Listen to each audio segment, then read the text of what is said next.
ఓం శ్రీ సాయిరామ్. భగవాన్ శ్రీ సత్యసాయి బాబా వారి దివ్య చరణారవిందాలకు అనంతకోటి ప్రణామాలు సమర్పించుకుంటూ ప్రేక్షక శ్రోతలందరికీ వేదం శిక్షణ తరగతికి సాదరమైన ఆహ్వానం పలుకుతున్నాం. ఈనాడు మనం రుద్రంలోని 7వ అనువాకాన్ని నేర్చుకోబోతున్నాం. నేర్చుకునే ముందు గణపతి ప్రార్థనతో కార్యక్రమాన్ని ప్రారంభిద్దాం.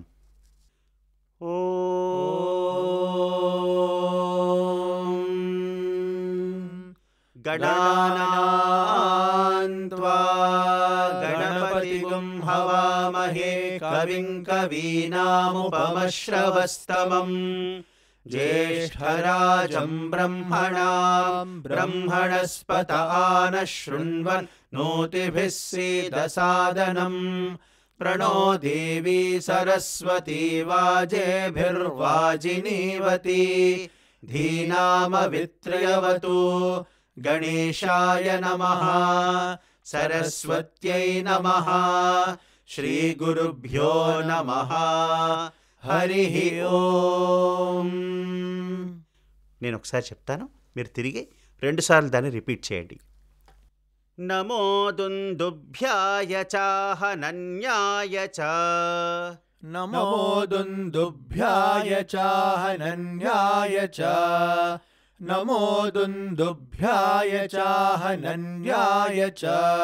नमो धृष्णवे च प्रमृषाय च नमो धृष्णवे च प्रमृषाय च नमो धृष्णवे च प्रमृषाय च नमो दूताय च प्रहिताय च नमो दूताय च प्रहिताय च नमो दूताय च प्रहिताय च नमो निषङ्गिणे चेषु धिमते च नमो निषङ्गिणे चेषु धिमते च नमो निषङ्गिणे चेषु धिमते च नमस्तीक्ष्णे शवे चायुधिने च नमस्तीक्ष्णे शवे चायुधिने च नमस्तीक्ष्णे शवे चायुधिने च नमः स्वायुधाय च सुधन्वने च नमः स्वायुधाय च सुधन्वने च नमः स्वायुधाय च सुधन्वने च नमः श्रुत्याय च पथ्याय च नमः श्रुत्याय च पथ्याय च नमः श्रुत्याय च पथ्याय च नमः काट्याय च नीप्याय च नमः काट्याय च नीप्याय च नमः काट्याय च नीप्याय च नमः सूद्याय च सरस्याय च नमः सूद्याय च सरस्याय च नमः सूद्याय च सरस्याय च नमो नाद्याय च वैशन्ताय च नमो नाद्याय च वैशन्ताय च नमो नाद्याय च वैशन्ताय च नमः कूप्याय च वट्याय च नमः कूप्याय च वट्याय च नमः कूप्याय च वट्याय च नमो वर्ष्याय च वर्ष्याय च नमो वर्ष्याय च वर्ष्याय च नमो वर्ष्याय च वर्ष्याय च नमो मेघ्याय च विद्युत्याय च नमो मेघ्याय च विद्युत्याय च नमो मेघ्याय च विद्युत्याय च नम ईद्रियाय च तप्याय च नम ईद्रियाय च तप्याय च नम ईद्रियाय च तप्याय च नमो वात्याय च रेश्म्याय च नमो वात्याय च रेश्म्याय च नमो वात्याय च रेश्म्याय च नमो वास्तव्याय च वास्तुपाय च नमो वास्तव्याय च वास्तुपाय च नमो वास्तव्याय च वास्तुपाय च नमो दुन्दुभ्याय चाहनन्याय च नमो धृष्णवे च प्रमृषाय नमो दुन्दुभ्याय चाहनन्याय च नमो धृष्णवे च प्रमृषाय नमो दुन्दुभ्याय चाहनन्याय च नमो धृष्णवे च प्रमृषाय च नमो दूताय च प्रहिताय च नमो निषङ्गिणे चेषुधिमते च नमो दूताय च प्रहिताय च नमो निषङ्गिणे चेषुधिमते च नमो दूताय च प्रहिताय च नमो निषङ्गिणे चेषुधिमते च नमस्तीक्ष्णे शवे चायुधिने च नमः स्वायुधाय च सुधन्वने च नमस्तीक्ष्णे शवे चायुधिने च नमः स्वायुधाय च सुधन्वने च नमस्तीक्ष्णे शवे चायुधिने च नमः स्वायुधाय च सुधन्वने च नमः श्रुत्याय च पथ्याय च नमः काट्याय च नीप्याय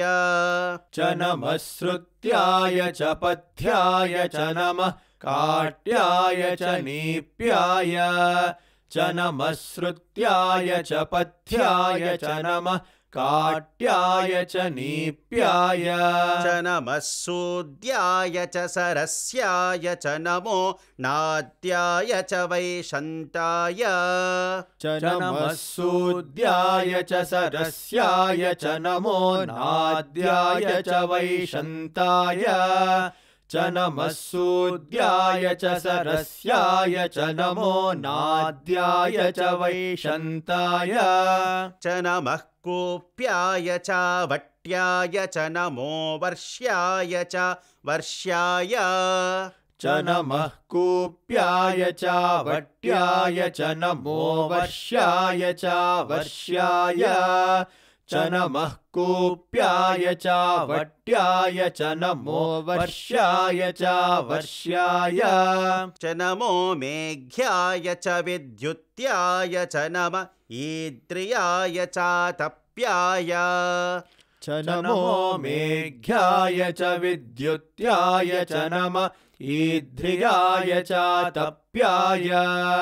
च नमो मेघ्याय च विद्युत्याय च नमः ईद्रियाय च तप्याय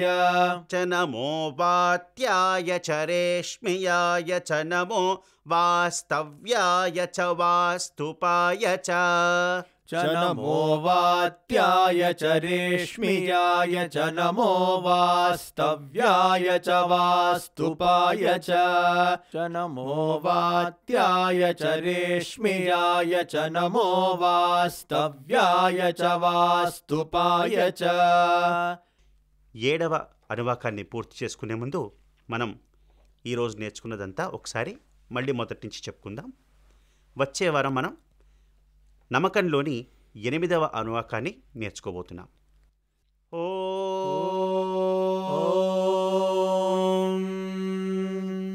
नमो दुन्दुभ्याय चाहनन्याय च नमो धृष्णवे च प्रमृषाय च नमो दूताय च प्रहिताय च नमो निषङ्गिणे चेषुधिमते च नमस्तीक्ष्णे शवे चायुधिने च नमः स्वायुधाय च सुधन्वने च नमः श्रुत्याय च पथ्याय च नमः काट्याय च नीप्याय च नमः सूद्याय च सरस्याय च नमो नाद्याय च वैशन्ताय च नमः कूप्याय च वट्याय च नमो वर्ष्याय च नमो मेघ्याय च विद्युत्याय च नमः ईद्रियाय च तप्याय च नमो वात्याय च रेश्म्याय च नमो